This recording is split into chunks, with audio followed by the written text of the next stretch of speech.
January 1960-something. Mount Clemens Township, somewhere between the Carolinas. Aloysius Morgan, 5 feet 10 inches even, middle-aged, solidly framed.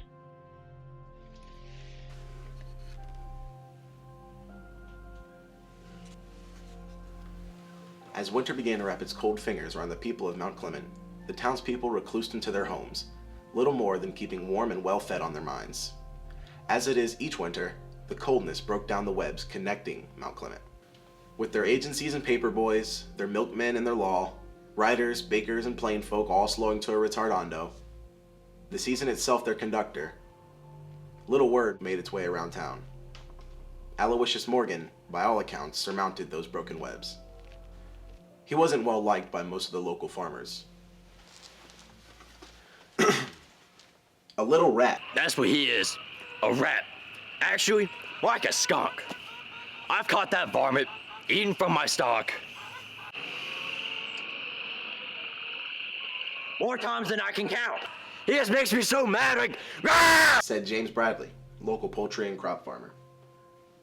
My husband truly hates the man. He really makes that man red. Come running his mouth to my husband Mark and I, asking us how we do our taxes and our mortgage, then wanting to tell us how he would do it. Then in the same breath, he asks us for money, calling us corrupt and infected when we don't give him none. He's basically living in our front yard. Jane Aldridge, a Mount Clement board member, said to me, "If that suckling possum has a drop of sense left in him, he won't show his face around here again. And I mean it." Her husband Mark added. Just about any door I knock on, I'd get the same findings. Calling him a freeloader, delusional, or just a plain old fiend. Aloysius would wander from farm to farm, sometimes begging, sometimes just helping himself to things he'd find.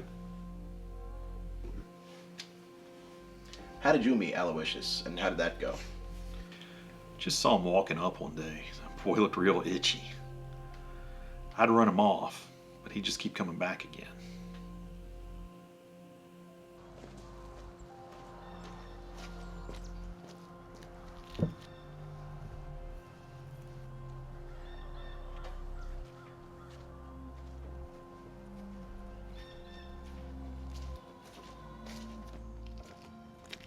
Hey, Joe Boot. Can I bum a cigarette? Does this look like a cigarette store? Come on, man, I just want to smoke. You can't smoke around my barn. You're gonna set it on fire. Are you going to deny your fellow man a simple pleasure because you believe a spark'll set a flame in your little universe? I'm gonna light a fire on your ass. And it went on this way for quite a while, but secretly, Joe Boot liked the company.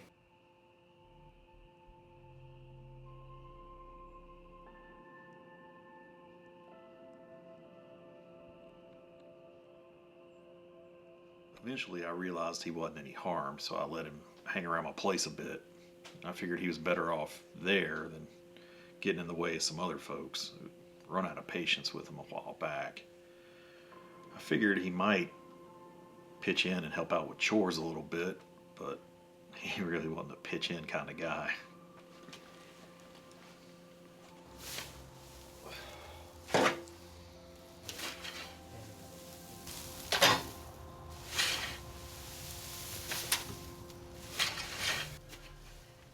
You know Al. Aloysius.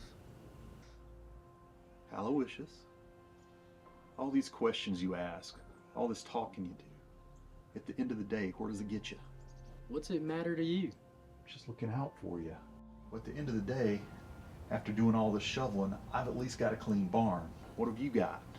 Yeah, but how long until it fills up with horse shit again?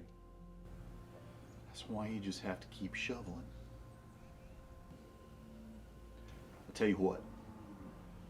Let's just consider the barn a zone of silent reflection and contemplation for a little while.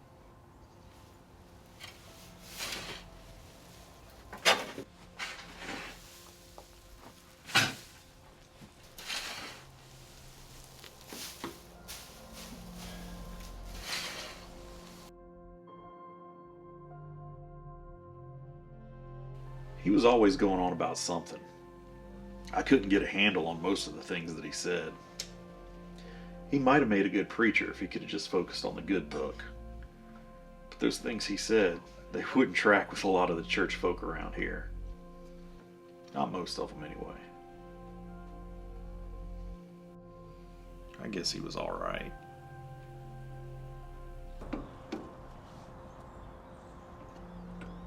I can't wait to get to heaven. When I get to heaven, I'm just gonna sing. I don't sing real good here, but when I get up there, I'ma sing.